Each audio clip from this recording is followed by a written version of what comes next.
All right, hello friends. In this series of tutorials, we are going to be considering what I called simultaneous programming or coding. Now, the goal is to help kids who are already used to block-based programming to be able to transition smoothly to text-based programming. Let me show you. All right, so this is Scratch 3.0. It is block-based, so you code by snapping blocks together. Now, sometimes I call it Scratch Senior because we have Scratch Junior. This one is Scratch Junior. We already have a series of pre-recorded videos on this. Please do well to watch them. If you have kids whose ages range between 7 and 8, this one will be fitting for them. All right, so you just code by snapping the blocks together. And then if this flag is clicked, you have this sprite do whatever you would have coded it to do. Is that okay? This one is Scratch Senior, and this is the one we are going to be matching side by side with Python. Is that okay? Now, this is how Python code looks like. It is text-based, just text. Okay? So much as I'm showing you VS Code IDE called VS Code, but I'm going to be using the default IDE called IDLE, the one that comes with Python. Is that okay? All right. Okay, so here is what we want to achieve in this video. All right. The project name is Friendly Name Greeter. This is the algorithm. Algorithm means just plan, step-by-step plan or procedure which every computer follows in order to execute task. Is that okay? All right, so this is the Scratch code. If you go down, you see the one of Python. So let's compare the two of them. All right, so the one on top is Scratch code, whereas this one is our Python code. So let me call up my pen. Okay, so now if we are to compare the two of them, this say block can be likened to print. So when the flag is clicked, say hey for 2 seconds. All right, and in Python it's just print. It's using the print function. All right, with your set of parentheses in front. Now whatever you put within the parentheses has to be enclosed within your quote, preferably double quotation marks. Now, Python also allows single quotes, but then I normally advise kids to stick to double quotes for some reasons. Is that okay? All right, and then the ask can be likened to the impute function. So this is the function you use to accept input from the user. All right, so whatever the user enters here, for instance, if it says what's your name, and then you say Anyim, you type in Anyim, that name will be stored in this variable called name. Can you see? So in Scratch also we have a way of creating variables. I'm going to show you that. Is that okay? And then we now have the final print, which is also likened to this one, this say here. Is that okay? All right, so let me switch and then do the exact thing that I've explained here. All right. Okay, so here in Scratch, how do we begin? You come over to event block. When the flag is clicked, you pull it out. What next? Say. So where do we find that one? You go to looks, say. All right, so it's gonna say hello or hi. So that it will be the same with what we hey. Don't mind me, I'm using small case, a small letter. So hey for 2 seconds. And then what next? Then it will ask, what's your name? So where do we get the ask block? You come down to sensing. And then you pull it out, snap it together. Ask, what's your name? And then wait. So keep waiting until you give it the next command. So what else are we going to do now? So this ask block has its own variable. So whatever the user imputes will be stored in this answer. Watch how you know variables is that if you click the the uh, text field by the side, you see it shows up here. All right, this was the previous variable I created anyways. So let me uncheck this text box here.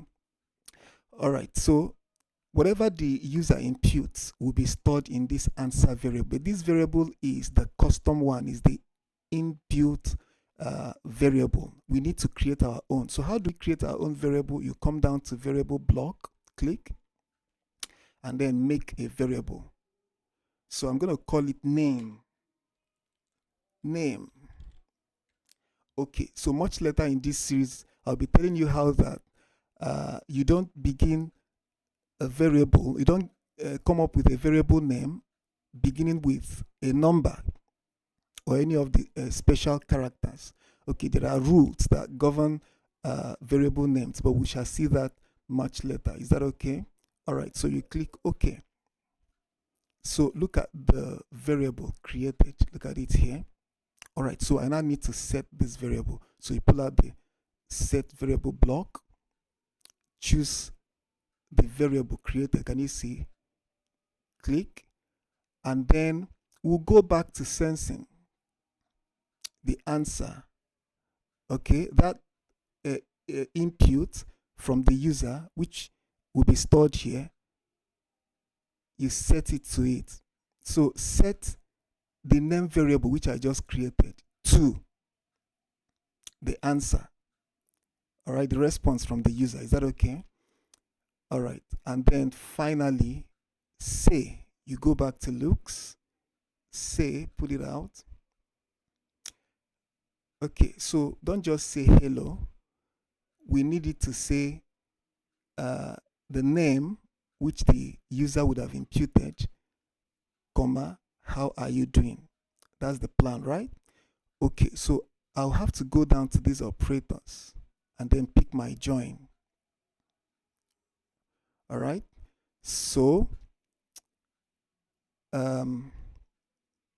that's hello. Okay, no, the name here first, and then whatever we now want to add to that name here.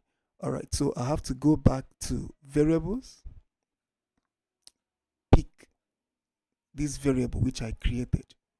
Remember, watch, ask what's your name. So once the name is imputed, that name will be stored here in this answer variable, and this, whatever that is inside this answer variable, variables are like containers. All right, so whatever that is inside this answer variable will be stored in this one now, this one that we created. Is that okay?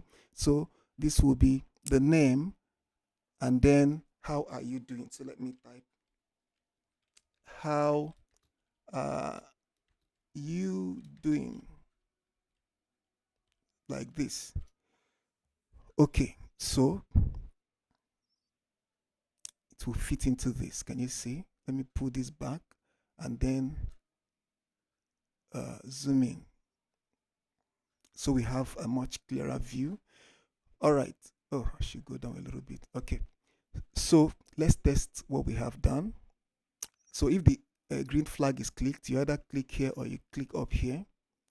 Click, then it says, hey, what's your name? So I'm going to type Anyim. Anyim. And then, oh, okay. So I click on this good icon, and then it says, Anyim, how are you doing?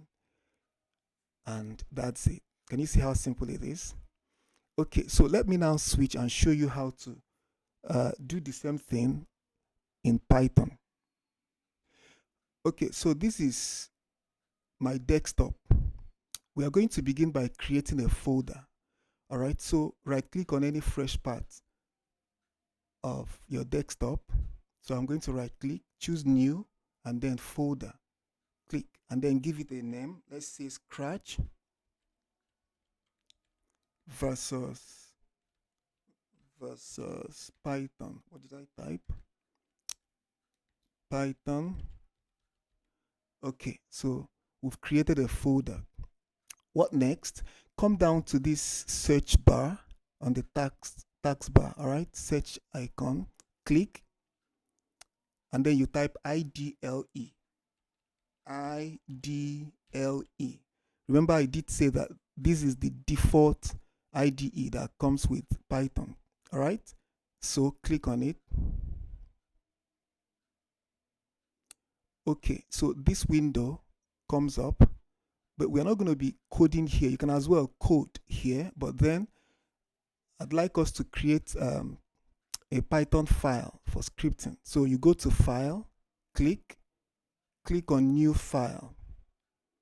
All right, so it opens this window. You go back to File, click, and then Save As. All right, so we want to save this file in that folder which we just created a few minutes ago. So on this section, locate your desktop. We created it on our desktop. So click Desktop, you scroll down, you'll find Scratch versus Python. So you double click. Once it opens, you now write the name. So you're going to call this lesson 1. Lesson 1 dot Python dot py. Py is the extension for every Python file. Is that okay? And then you click on Save. All right, notice that our file now bears the name lesson 1. Is that okay? So we can begin to code. Okay, so you just type. The first line of code is what? Print. You open your parentheses. You remember? Double quotes. So, hey. All right, and close it with your double quotes, and then close the parentheses, and then hit enter. All right, so the cursor comes down. You also impute the next line of code. That's name. Give space, equality sign, space, and then what? Do you remember the impute function? So impute, you must type it correctly. Open your set of parentheses, and then your double quotes. So what do we type in here? What is your name? Okay, you can give space here, and then you close the parentheses. Then come down and type print.